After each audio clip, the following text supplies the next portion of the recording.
Hello नमस्ते बच्चों, e learning class में एक बार आपका फिर बहुत बहुत स्वागत। आज की कक्षा 10 की गणित की कक्षा में हम जो है वो द्विघात समीकरण बनानी सीखेंगे। कल के वीडियो में, इससे पहले वाले वीडियो में मैंने जो आपको द्विघात समीकरणों को पहचानना सिखाया था। आज हम कुछ समीकरणों को बना करके कैसे समीकरण जो है वो हम बनाएंगे। तो आज आगे चलते हैं 4.1 के प्रश्नों पर।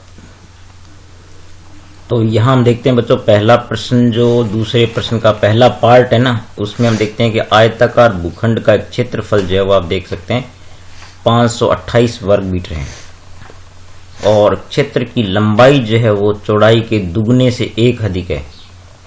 तो हमें भूखंड की लंबाई और चौड़ाई ज्ञात करनी थी। इसके लिए जो समीकरण निरूपित करनी है उसके लिए हम सबसे पहले क्या करेंगे, चूंकि हमें लंबाई चौड़ाई के टर्म्स में दे रखी है, तो हम क्या करेंगे, सबसे पहले चौड़ाई को मानेंगे कि मान लेते हैं कि इसकी चौड़ाई जो है वो x है। माना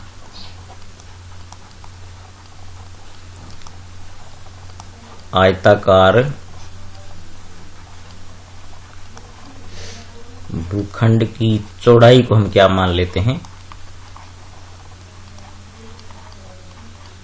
x मीटर मान लेते हैं। ठीक है बच्चों।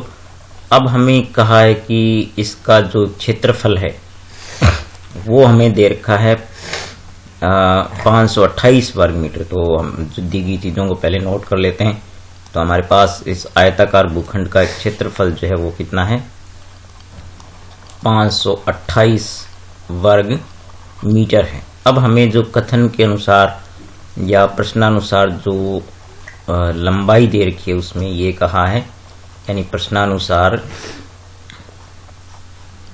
लंबाई जो है ना वो चौड़ाई की क्या है, दुगने से 1 अधिक है। तो देखो इस कथन को हम कैसे समीकरण में बदलते हैं, यानी आपको दे रखा है कि लंबाई जो है वो आपको ये कहा है, नहीं कथन को पहले हम कथन में लिखते हैं, यानी लंबाई जो है आपकी वो चौड़ाई जो है ना उसके दुगने से, मतलब 2 गुणे से 1 अधिक है, मतलब 1 प्लस है। ठीक है। तो इस प्रकार से इसको जब हम समीकरण में बदलेंगे तो हम जो है वो चौड़ाई, चूंकि हमने क्या मान रखी है, आपको पता है चौड़ाई हमने x मान रखी है, तो इस प्रकार से लंबाई जो प्राप्त हुई है आपको वो आ गई 2x प्लस 1 और चौड़ाई को हमने x मान ही रखा है। तो इस प्रकार से जो समीकरण बनेगी, यानी क्षेत्रफल जो हमारा कितना है, तो एक बार हम लिख लेते हैं क्षेत्रफल। तो क्षेत्रफल आपके पास है 528 वर्ग मीटर और आप जानते हैं कि आयताकार का क्षेत्रफल जो होता है वो लंबाई गुणा चौड़ाई होता है। तो लंबाई गुणा चौड़ाई बराबर कितना हो गया, 528। अब लंबाई और चौड़ाई का मान इसमें रख दीजिए। तो देखिए लंबाई आपके पास ये कितनी है, 2x प्लस 1 और चौड़ाई जो हमने मान रखी है वो है आपके पास x और बराबर में आ गया 528। तो इस प्रकार से जब हम ब्रैकेट खोलेंगे इसको तो ये बनेगा 2x स्क्वायर प्लस x, ये हो गया। और इसको यहां से पक्षांतरण करके लाएंगे तो ये बन जाएगी -528 बराबर 0। तो इस प्रकार से ये जो द्विघात समीकरण निरूपित हुई। तो आप तथ्यों को अच्छी तरह सवाल पढ़ करके समझा करें और फिर बहुत आसानी से हम क्या कर सकते हैं, द्विघात समीकरणों का निर्माण कर सकते हैं। ठीक है। अब चलते हैं, आइए अगले प्रश्न पर, अगले पार्ट पर चलते हैं। तो यहाँ देखिए बच्चों, आपको कहा है कि 2 क्रमागत धनात्मक पूर्णांकों का गुणनफल 306 है। तो हमें ज्ञात करना है, इसके लिए हमें जो है वो समीकरण का निर्माण करना है। तो सबसे पहले हम क्या करेंगे, एक धनात्मक पूर्णांक को मान लेते हैं कि माना एक धनात्मक पूर्णांक, धनात्मक मतलब प्लस का जो कोई पूर्णांक मान लेते हैं, माना एक धनात्मक पूर्णांक आपके पास x है, मान लेते हैं हम कि हमारे पास एक धनात्मक पूर्णांक x है। तो इसका क्रमागत, तो बच्चों क्रमागत जो धनात्मक पूर्णांक होते हैं उनमें 1-1 का अंतर होता है। तो इसका क्रमागत जो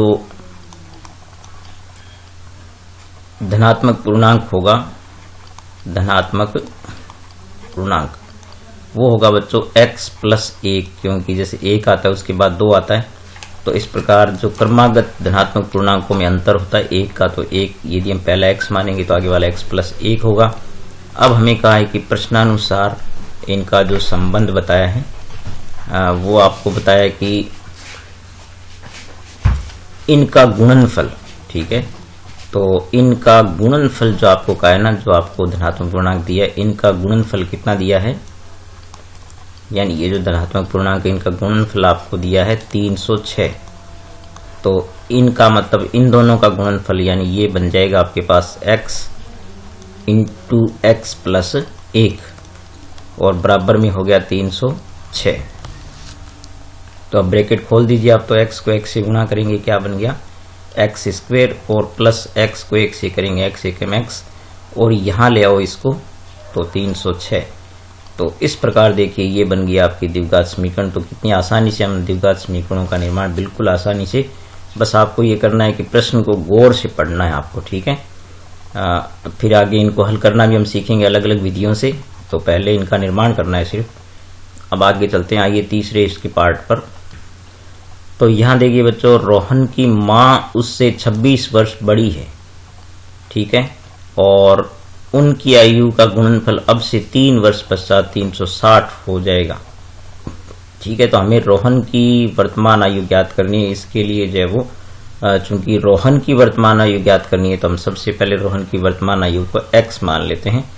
तो हम ये लिखेंगे, तो रोहन की वर्तमान आयु को हमने x वर्ष मान लिया। अब आपको बताया कि उसकी माँ जो उससे 26 वर्ष बड़ी है, तो उसकी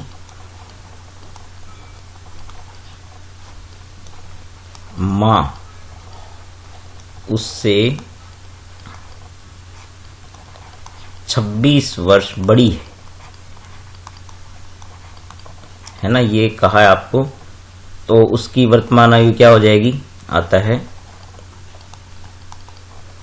माँ की वर्तमान आयु क्या होगी, माँ की वर्तमान आयु जो है क्योंकि उससे 26 वर्ष बड़ी है, तो माँ की जो वर्तमान आयु है बच्चों वो आप उसमें 26 जोड़ दो, तो जो रोहन की आयु है उसमें क्या कर देते हैं हम x में क्या जोड़ देते हैं 26। तो इस प्रकार से उसकी वर्तमान आयु होगी x प्लस 26 वर्ष, ठीक है।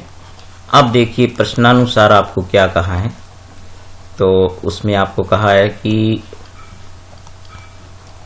3 वर्ष पश्चात, ठीक है। तो प्रश्नानुसार आप कथन को गौर से पढ़ें। तो अब से 3 वर्ष पश्चात, ठीक है, तो अब से 3 वर्ष पश्चात पहले रोहन की आयु क्या होगी, अब से 3 वर्ष पश्चात, पश्चात का मतलब हो गया बाद में, तो अब से 3 वर्ष पश्चात जो है वो और रोहन की आयु, तो आप जानते हैं कि 3 वर्ष बाद सबकी आयु 3-3 साल बड़ी हो जाएगी।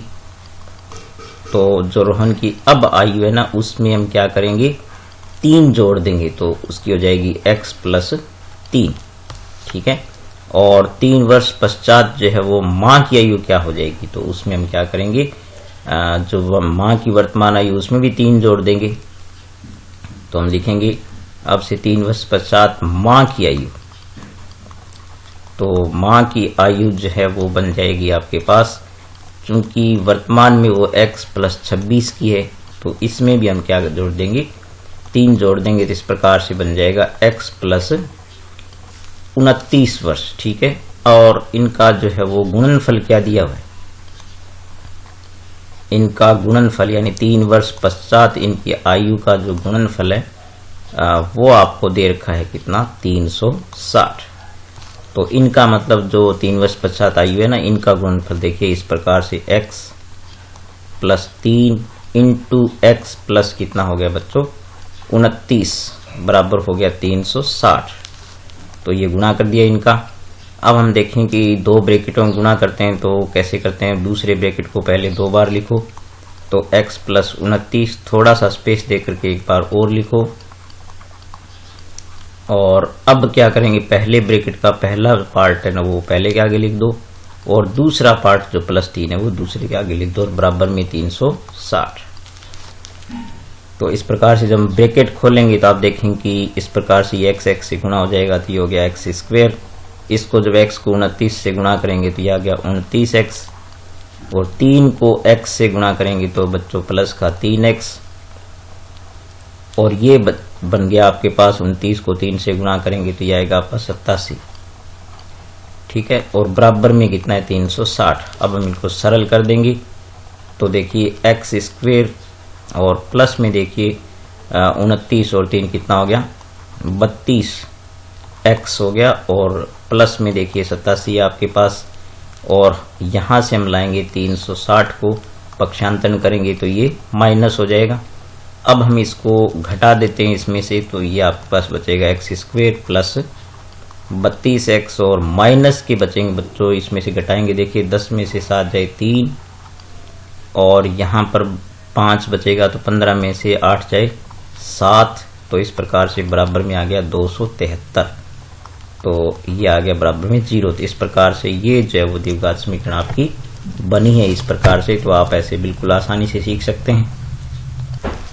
तो यहाँ देखिए बच्चों एक x नहीं लिखा हमने, तो ये x हो गया, तो 32x। तो इस प्रकार से ये समीकरण बनी। अब हम चलते हैं इसके जो चौथा पार्ट है इसका, पहले दूसरे प्रश्न का, उस पर चलते हैं। तो यहाँ देखिए बच्चों आपको जो चौथा पार्ट देखो उसमें ये कहा है कि एक रेलगाड़ी 480 किलोमीटर दूरी तय करती है, समान चाल से तय करती है। तो देखिए समान चाल, हमें इसकी चाल ज्ञात करनी है। तो सबसे पहले हम क्या करेंगे, इसकी चाल को जो है वो x किलोमीटर प्रति घंटा मान लेंगे। फिर कह रहा है कि यदि चाल को इतना कम कर दिया जाए, तो आप जानते हैं कि चाल कम होगा तो 3 घंटे अधिक समय लगेगा। तो पहले हम सामान्य समय निकालेंगे कि कितना लगता है, फिर चाल को कम करके देखेंगे, समय निकालेंगे और फिर उसको समीकरण में बदलेंगे।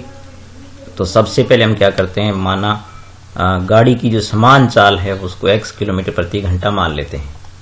तो गाड़ी की समान चाल को x मान लिया, और अब हमें दे रखा है कि चूंकि कुल दूरी आपके पास जो है वो 480 किलोमीटर है, तो आप देख सकते हैं कि समय जो है वो कितना लगेगा, तो समय बराबर होता है दूरी बटे चाल।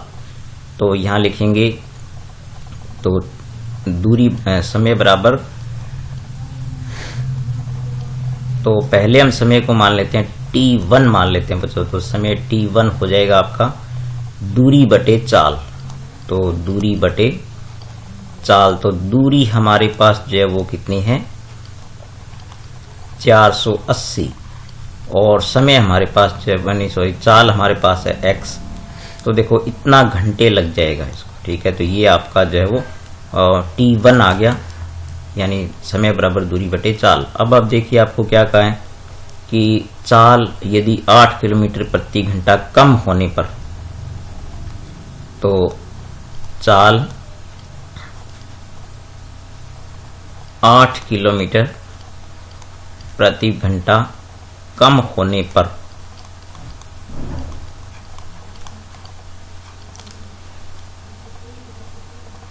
अब चाल कितनी हो जाएगी बच्चों।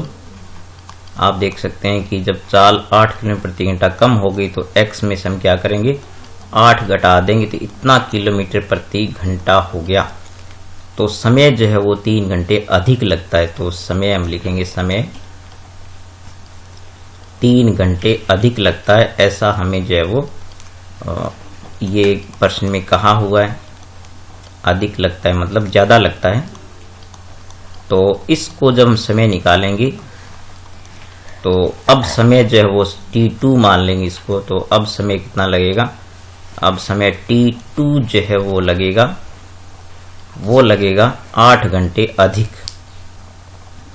यानी आप देख सकते हैं कि जो पहले t2 जो है वो कितना होगा, दूरी बटे चाल होगा। वही तो दूरी जो अब आपके पास दूरी तो वही 480 है, और ये जो है आपके पास हो गया चाल होगी आपके पास x माइनस 8। तो इस प्रकार से अब t2 समय इतना लगेगा, इतने घंटे। तो अब ये जो दोनों समय है ना बच्चों, आपको ये बताया है कि चूंकि अधिक लगता है तो t2 जो है ना वो जो पहले वाले समय से t1 से कितना घंटे अधिक है, 3 घंटे अधिक है। अब आप इनके दोनों के मान यहाँ रख दीजिए, तो आपके पास जो ऐसे आएगा 480 बटे, यानी t2 का मान कितना है आपके पास बटे x माइनस 8, और बराबर में आप देखिए T1 कितना है, वो है 480/x, और प्लस में आपके पास 3 है और इसके बटे में आप मान लीजिए 1।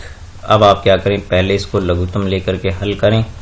तो 480/x माइनस 8, और देखिए आप यहाँ पर लघुत्तम क्या आता है, x से कम x। अब आप पहले ऐसे गुणा कर दीजिए और फिर ऐसे गुणा करेंगे तो 480 एकम 480 हो गया, और जब इस x को 3 से करेंगे तो ये आएगा 3x। अब हम क्या करेंगे, इनको वज्र गुणन कर देंगे। तो वज्र गुणन करेंगे तो तिरछा गुणा करेंगे इस प्रकार से, तो आप लिखेंगे वज्र गुणन से। तो वज्र गुणन से हम करते हैं इसको हल, मैं यहां करता हूं इसको। तो देखिए पहले जो है x माइनस 8 जो आपका ये है, ये गुणा होगा इससे, तो ये आपके पास बनेगा x माइनस 8 इंटू देखिए बच्चों 480 प्लस 3x, और बराबर में देखिए आपके पास यहां से देखिए ये x गुणा हो जाएगा 480 से, तो 480 गुणा x। अब दो ब्रैकेट को जैसे गुणा करते हैं उसी प्रकार से आप गुणा कर दीजिए। दूसरे ब्रैकेट को 2 बार लिख दीजिए थोड़ा स्पेस दे करके। तो देखिए 480 प्लस x नहीं 3x, ये दूसरा ब्रैकेट है, थोड़ा स्पेस दे करके एक बार फिर लिख दीजिए 480 प्लस 3x, और फिर पहले ब्रैकेट का पहला पार्ट पहले के आगे लिख दो और दूसरा पार्ट जो है वो दूसरे के आगे लिख दो, और बराबर में देखिए आपके पास कितना है 480x हो गया बच्चों। यहाँ पर इनको गुणा किया था ना हमने। अब इनका ब्रैकेट खोलेंगे तो देखिए ये यहाँ x 480 से गुणा हो जाएगा, तो ये हो गया 480x, और प्लस में देखिए x को 3x से गुणा करेंगे तो ये आ गया 3x स्क्वेयर, और माइनस में देखिए इनको गुणा करेंगे तो 8 0 0 8 8 64 का 4 हासिल होगी 6, और 8 सौ के 32 और 6 कितना हो गया बच्चों 38। तो इस प्रकार से 3840 आ गया, और माइनस में देखिए 8 दिए 24x हो गया, क्योंकि आगे माइनस है तो ये चिन्ह बदल जाएगा, और बराबर में आगे देखिए आपके पास 480x। अब देखिए आप बराबर में यदि एक जैसी राशियां होती है जिनके चिन्ह भी समान हो तो आप इनको काट सकते हैं, यहाँ से सीख लीजिए आप। और अब हमारे पास जो समीकरण बची है वो देखिए इस प्रकार से बच गई 3x स्क्वेयर, और हम क्या करते हैं इस x वाले पद को बीच में ले आते हैं, तो ये आ गया 24x, और माइनस में हो गया 3840, बराबर में 0 बचा है। अब इसको सिंपलेस्ट फॉर्म में लाएंगे तो आप देख सकते हैं कि 3 का भाग जो है वो सभी पदों में यहाँ पर जा रहा है। तो हम पहले क्या करेंगे, 3 का भाग देंगे सभी पदों में, तो 3 कॉमन ले लेते हैं अपने, यहाँ पर 3 कॉमन रखेंगे तो ये आएगा x स्क्वेयर। देखिए माइनस 8 दिए 24, और यहाँ जब भाग देंगे तो 1 2 8 और 0, और बराबर में क्या आ गया 0 आ गया, तो ये 3 भी यहाँ जाकर के 0 हो जाएगा। तो इस प्रकार से जो आपकी अल्टीमेट समीकरण बनेगी वो x स्क्वेयर माइनस 8x और माइनस में 1280 बराबर 0। इस प्रकार से ये समीकरण आपकी बनी है। तो देखिए कितनी आसानी से हम समीकरणों को, इस प्रकार के और भी सवाल आएंगे तो आप थोड़ा सा इसको पहले ये ध्यान रखिए कि पहले एक समय निकालेंगे, फिर आपको जो दूसरा समय दिया हो वो निकालेंगे, फिर दोनों समयों को जो इसमें निर्णायक जन समीकरण बनाने के लिए ये जो है कि दूसरा समय जो पहले समय से 3 घंटे अधिक लगता है, ऐसा कोई प्रश्न आता है जिनमें चाल बढ़ा दें तो वो समय कम लग जाएगा। तो ऐसे जो इस समीकरणों को हम बनाएंगे। तो आज की वीडियो में मैंने आपको ये 4 जो समीकरणें बनानी बताई है, इनका आप गौर से देखिए। कल हम द्विघात समीकरणों को हल करना सीखेंगे गुणनखंड विधि से अगले वीडियो में। तो ठीक है बच्चों, आप पढ़ते रहिए। वीडियो लाइक जरूर किया करें, कमेंट किया करें, और चैनल यदि सब्सक्राइब नहीं किया तो आप सब्सक्राइब कीजिए। लगातार हम जो है मॉडल पेपर के बारे में कल मैंने वीडियो डाला था उसको भी सॉल्व करेंगे हम। ठीक है, मिलेंगे नेक्स्ट वीडियो में, तब तक नमस्कार।